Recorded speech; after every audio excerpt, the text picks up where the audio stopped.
खुशबूपुर गांव बड़ा ही सुंदर गांव था। चारों तरफ खुशहाली बिखरी हुई थी।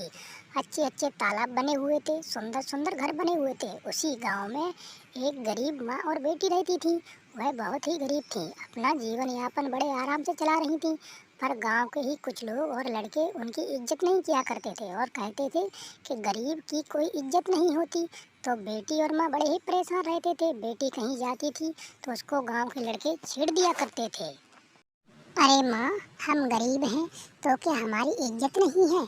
गांव के कुछ अयास लड़के कहते हैं, अरे तू तो गरीब है, तेरी कोई इज्जत नहीं है। हम जैसा कहते हैं वैसे बात मान ले, नहीं तो हम तुझे इस गांव में रहने ही नहीं देंगे।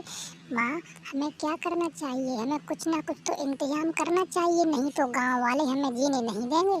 हमारी इज्जत नोच नोच कर खा जाएंगे। माँ, कुछ करना पड़ेगा। नहीं बेटा, हम क्या कर सकते हैं? हम बहुत गरीब हैं, हमारे पास पैसा भी तो नहीं है। भगवान हमारी कब सुनेगा? हमारी पास पैसा आ जाएगा जब तेरी नौकरी लग जाएगी, तब हम बारीक बारीक से सबको देख लेंगे। अभी तो हमें किसी से कुछ नहीं कहना, बस अपना जीवन आगे के लिए बढ़ाना है। बेटी तू भी अभी शांत रह, कुछ मत बोल। पता नहीं गांव के शैतान किस रास्ते पर मेरा रास्ता रोकने के लिए खड़े होंगे। मैं तो परेशान हो गई। बिल्कुल भी एक गरीब बेटी की इज्जत नहीं करते कि गरीब लड़की कोई इस गांव में रह रही है तो उसकी इज्जत की आखिर नहीं, उसकी इज्जत उछालने पे लगे हुए हैं।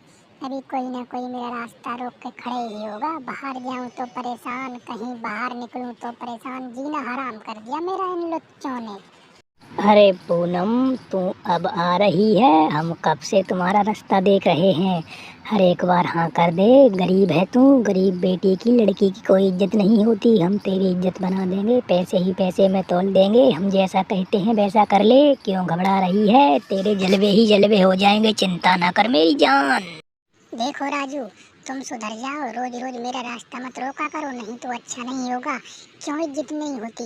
हम गरीब क्या कोई जानवर हैं? आदमी नहीं हैं? तुम अपने आप को क्या समझते हो? हम तुमको सुधार देंगे। हमने कितनी बार तुम्हें समझा दिया कि हमारी रास्ता मत रोका करो, नहीं तो मैं किसी दिन थाने में जाके पुलिस को बुला के आऊँगी, तब तुम्हारी समझ में आएगा। तुम्हारी बिल्कुल समझ में क्यों नहीं आ रहा है? पूनम यहाँ कहीं भी निकलती थी, गांव के लड़के अक्सर उसको चिढ़ा करते थे। वह बहुत परेशान थी, सोचती थी करूँ भी तो क्या करूँ? मैं एक गरीब लड़की हूँ, कुछ कर भी नहीं सकती। पर वह कुछ मन में ठान लेती है और उनको सही करने का तरीका सोचने लगती है। कहती है आज तो ये मुझे परेशान कर रहे हैं, मेरी बिल्कुल इज्जत नहीं कर रहे, कल किसी और को करेंगे। इनकी दवाई करना अब ज़रूरी हो गया है। अरे काकी, अपने लड़कों को समझा लो, मुझे आते जाते छेड़ते रहते हैं, मुझे बहुत परेशान करते हैं। कहते हैं तू तो गरीब है, तेरी कोई इज्जत नहीं है। हम जैसा कहते हैं वैसा मान ले, तुझे पैसों में तोल देंगे। गंदी गंदी बात करते हैं। जरा आप उनसे बोल देना, परेशान ना करें मुझे। क्या बोल रही है? तू एक गरीब घर की लड़की है, हमारे बेटों पर इल्ज़ाम लगाती है। तू चाहती है कि हम तुझको पैसे दे देंगे? नहीं, आज के बाद हमारे घर पे ऐसी शिकायत करके मत आना। हमारे बेटे ऐसे नहीं हैं। तुम गरीब घर की है इसलिए हमारे बेटे को बदनाम करने पर साबित हो रही है। हम तुझे कोई पैसे नहीं देने वाले। निकल जा हमारे घर से, कभी मत आना इस घर में। अब मैं क्या करूं? किसी से शिकायत करने जाऊं तो वो अपने बेटों की बात मानते हैं, मेरी कोई नहीं मानता। मैं गरीब हूँ, मेरी कोई इज्जत नहीं करता। मैं अपनी माँ को भी नहीं बता सकती, मेरी माँ भी बहुत टेंशन करके बीमार पड़ जाएगी। अब तो मुझे ही कुछ करना पड़ेगा। इनको समझाती हूँ, नहीं मानेंगे तो हम ये गांव छोड़ के चले जाएंगे। हम इस घर में नहीं रहेंगे, हम बहुत परेशान हो चुके, अब नहीं होंगे। अरे पिंकी, तुम अपने भाइयों को समझा दे, मेरी जरा सी भी इज्जत नहीं करते, मुझे बहुत परेशान करते हैं। हमने तुम्हारे माँ और बापूजी से भी बोला था, पर उन्होंने मुझे डांट के भगा दिया। तुम तो मेरी एक फ्रेंड है ना, तुम तो मेरी मजबूरी समझती है। मैं कितनी गरीब हूँ, कुछ कर भी नहीं सकती, नहीं तो मुझे पुलिस के पास जाना पड़ेगा। वो अच्छा नहीं रहेगा हमारे गाँव के लिए। तुम मेरी सच्ची दोस्त है, कुछ करना मेरे लिए।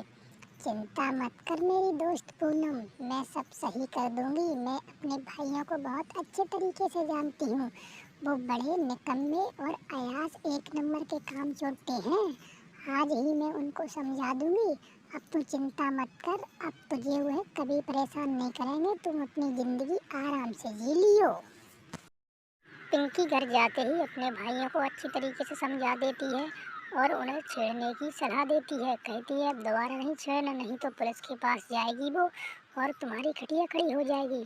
वह दोस्त दोनों भाई अपनी बहन से माफ़ी मांग लेते हैं और फिर उसे कभी ना छेड़ने का वचन देते हैं और वह दोनों खुश हो जाते हैं। अब वह अपनी ज़िंदगी आराम से जीने लगती है।